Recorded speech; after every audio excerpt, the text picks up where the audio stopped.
என் நதியே என் கண் முன்னே பற்றி போனாய் வான்மழையா. நெஞ்சே நெஞ்சே நீ எங்கே, நானும் அங்கே,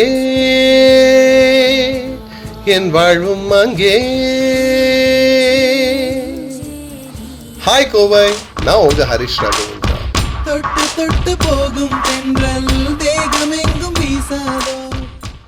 ஒரு மாபெரும் ஸ்டார்ஸ் நைட் அவுட் நடக்க போகுது. எங்க? நம்ம கோவையில தான்.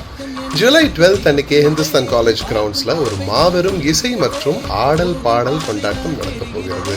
அதுல நான் கலந்துட்டு பாடுறேன். நான் மட்டும் இல்ல, பெரிய பெரிய ஸ்டார்ஸ் எல்லாம் பாட போறாங்க, ஆட போறாங்க. It's gonna be great fun all the way. உங்க ஃப்ரெண்ட்ஸ், உங்க ஃபேமிலி எல்லாரோடையும் திரண்டு வந்து நீங்களும் ஃபன் பண்ணுங்க, வைப் பண்ணுங்க. Let's rock it. Come on Kovai. See you there.